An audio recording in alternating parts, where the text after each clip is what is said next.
Hello and welcome to another edition of the Gravestone Pros here at North Country Memorials. We are so glad that you've joined us today. It's going to be a great video. We're going to be talking about porcelain photos and what it costs to add them and how we do the actual application of one of the ways that we put them on. So it's going to be a good one. Come along.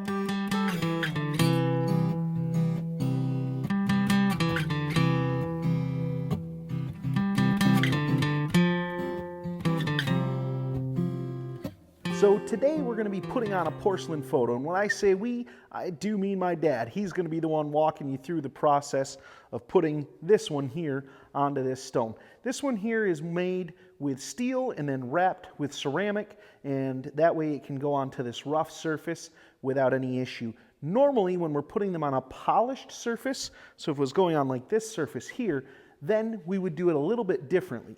We use a 3M double-sided tape, and that is actually what the photo manufacturer recommends, and we found over the years that is the best way to do it. We used to do it with an epoxy, and that did not work as well. But for on engraved surfaces like this, we like the steel with the ceramic wrapped because then it has pins, and we can drill it and rockite it, which is the same way we put bronze plaques on as well. So we're going to let Dad get into that a little bit more and show you the details, but I wanted to talk a little bit about the price. They start at about $300, and that's for about a 3-inch tall, and they go up from there. And I've done ones that are fairly big, and I know you can get ones that are even bigger, but there's a lot of different sizes. You can get different shapes.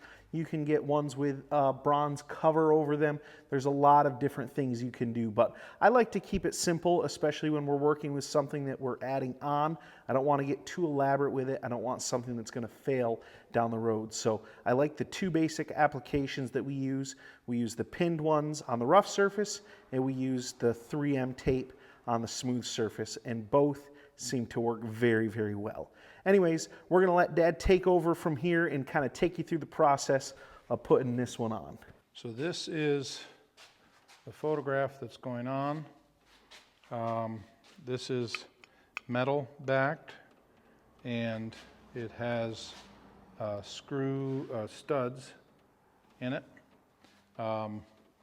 We set this area up when we did the stencil, and I've already measured out where the holes will go. So I've got to clean the monument, but in the meantime, before I do that, I'm going to make my holes to put the studs in. I'm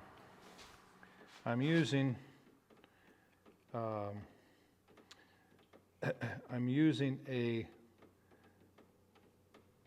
bit that is about twice the size of my studs. I don't have a real rule of thumb, but you've got to make sure you have enough. You want to go deeper than what your studs are, and you obviously want to go bigger than what your studs are so that your compound gets a good grip. We use rockite. It is, my understanding, it's considered a hydraulic cement, and it swells as it dries.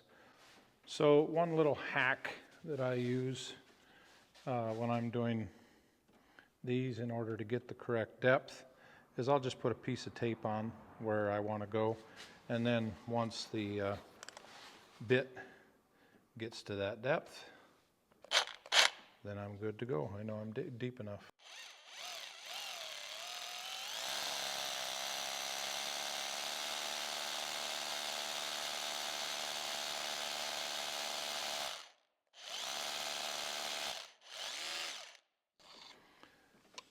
These go quite quick, so be ready for that when you're using smaller bits. I do want to double check where I'm at here.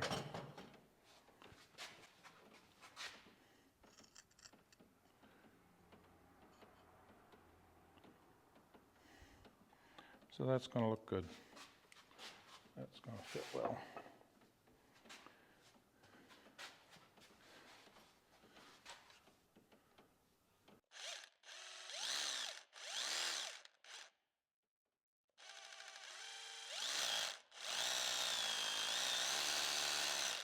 If you'll notice, my bit tried to bounce around a little bit. When you start your hole, if you push and put a little bit of pressure on, it'll go in right in that area. What I do sometimes is I'll do that and just, you know, little spurts and make sure that I've marked my hole well. It never hurts. I'm pretty confident of where I'm at, but it never hurts once you've started your hole. Never hurts to double check where you're at. Double check, and then double check.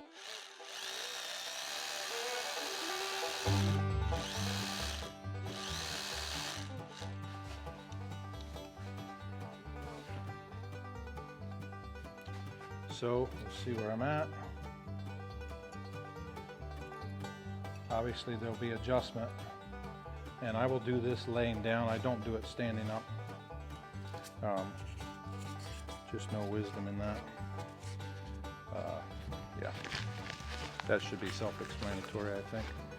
So yeah, we're going to clean this stone, and we'll get it back around where we can lay it down, or maybe we'll back the truck up here. We'll see.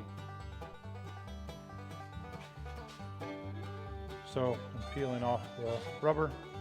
There's my holes, and we'll get her cleaned.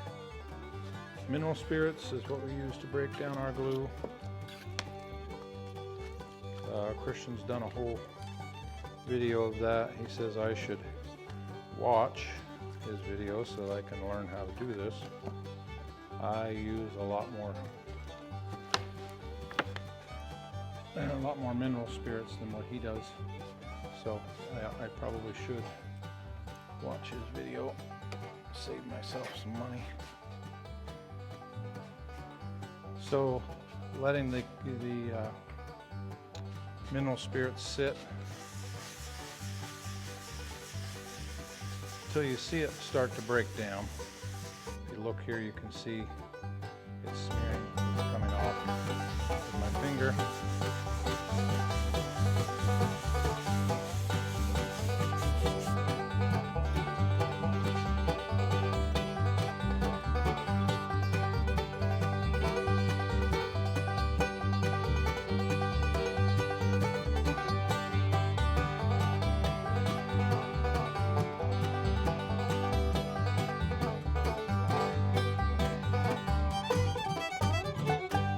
This is just a small, we have a big 5-gallon thing of rockite that we keep, but this is kind of my emergency pack I keep in the truck, and I had a little bit to use up here, so that's what I'm going to do, is use up what I had. I, of course, am not a highly detailed guy, so how much water to how much rockite? I'm sure it says on the box somewheres, and I know that they like to see it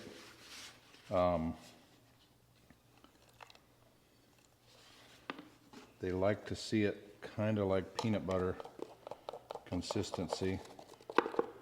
When I'm stirring this with here in the shop, I'm stirring it with a screwdriver because that's usually what I have in the field when I'm doing it.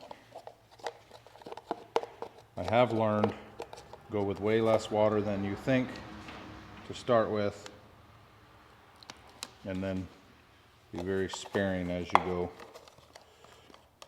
I don't want this at a real thick peanut butter consistency by any means. This I don't mind being, because it's laying flat. If I'm in the field and the stone is standing up, it's a different ball of wax. And then I'm pretty sure we've done videos of it, but I have a pastry bag that I put this stuff in. Everybody enjoying that clacking sound?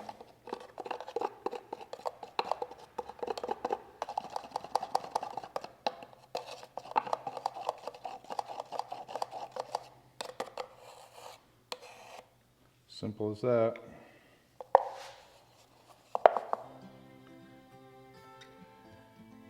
And I'm going to pour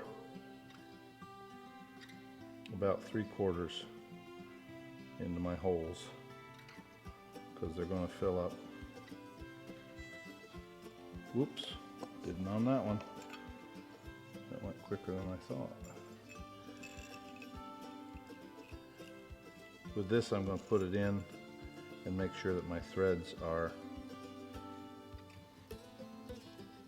definitely got stuff in the threads. All right. I think I'm all right on that hole.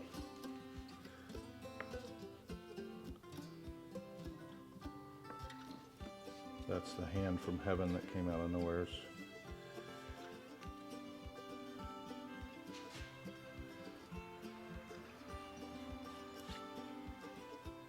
Get some paper towel and we'll absorb that.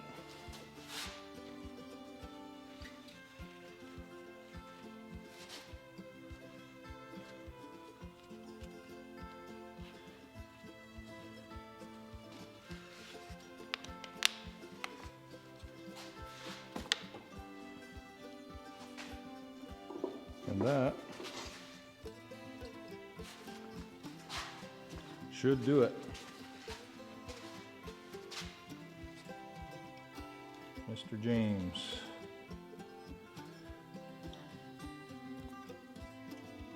I like it.